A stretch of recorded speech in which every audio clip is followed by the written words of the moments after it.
दिल्ली की 7 सीटें इस बार जो लोकसभा के हुए हैं उसमें 7 सीटें बीजेपी जीत गई। हाँ, तो उसी के बेसिस पे ही, और ये तो गवर्नमेंट जो इसने प्रॉमिस किया था करप्ट निकली। लाइक मैंने खुद आपको वोट किया था एंड क्योंकि मेरे को भी इस केजरीवाल पे ट्रस्ट था कि मेरे को लग रहा था कि ये शायद करप्शन ख़त्म कर दे, क्योंकि इस कंट्री की बेसिक प्रॉब्लम ही करप्शन है।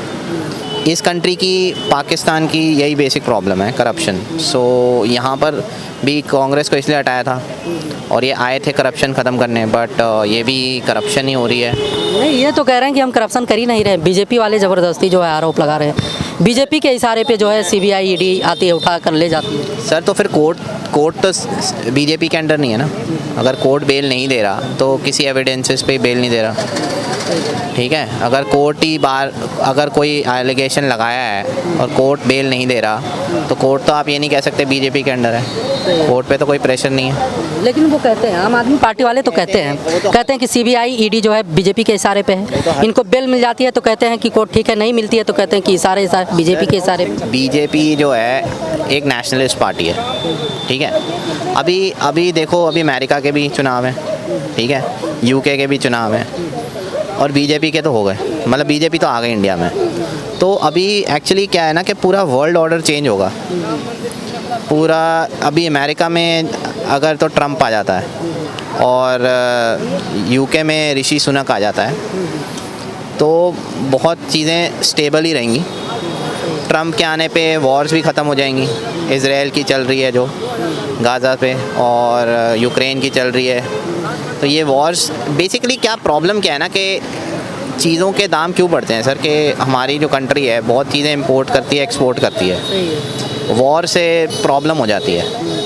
वॉर्स होंगी तो चीज़ों के दाम बढ़ जाएंगे, ठीक है। तो दाम कम करने के लिए अब वो तेल के दाम हैं जैसे, ठीक है।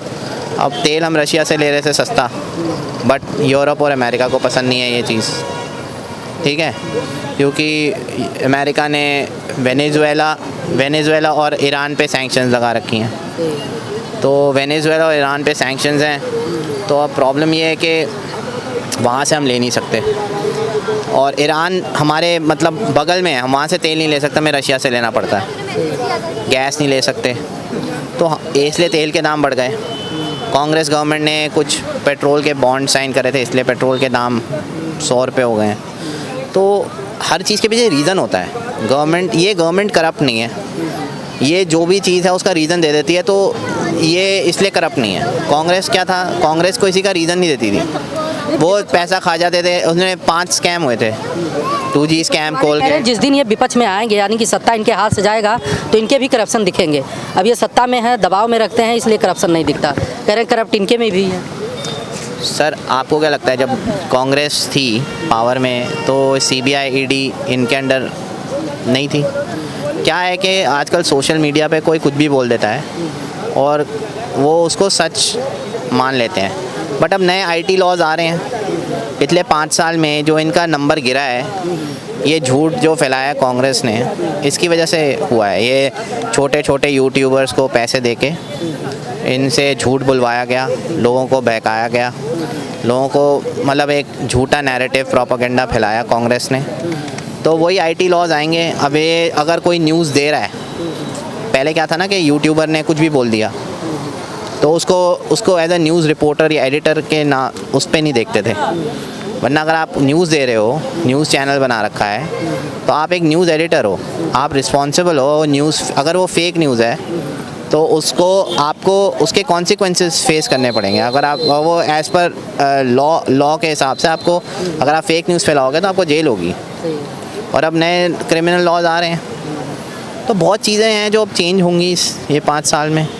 सबसे पहले तो CAA आए, जिसमें ये जितने इन्होंने वोट बैंक बना रखा है बांग्लादेशी और पाकिस्तानियों को घुसाकर इंडिया में। पहले तो इनको हटाएं इंडिया से। CAA से ये हटेंगे। CAA से तो कहते हैं कि हटने की बात नहीं है। CAA से कम से कम अपने सिटीजन तो पता लगेंगे ना कि हमारे कौन से हैं मुस्लिम हमारे कौन से हैं और कौन से नहीं हैं।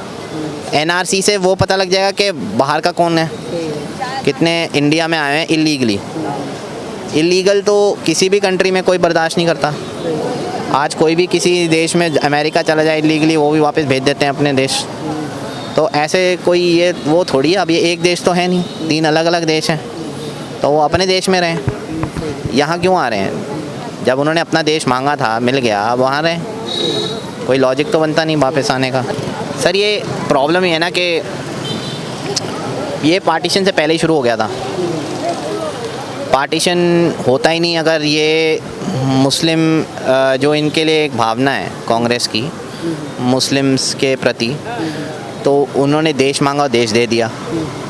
ठीक है, वो उनके हिसाब से हर चीज़ हो रही थी। पिछले 70 साल से भी उनके हिसाब से वक्फ बोर्ड भी दे दिया, सब कुछ दे दिया उन्हें। ठीक है, अब इनकी प्रॉब्लम ये है कि एक तो ब्रिटिश ने जाने से पहले ये हिंदूज़ को कास्ट में डिवाइड कर दिया था, ताकि हिंदूज़ कभी एक ना हो पाए। और मुस्लिम्स को कभी कास्ट में डिवाइड नहीं किया। कास्ट में हैं, वो उनकी कास्ट हैं, उनमें भी बरेलवी हैं, अहले हदीस हैं, सुन्नी हैं, शिया हैं, अहमदी हैं, बट उनको कभी प्रोमिनेंट नहीं करते।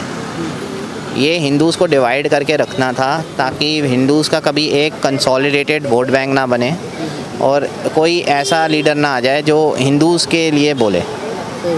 मतलब यहाँ पे मेजॉरिटी ही सफ़र कर रही थी और माइनॉरिटी इंजॉय कर रही थी।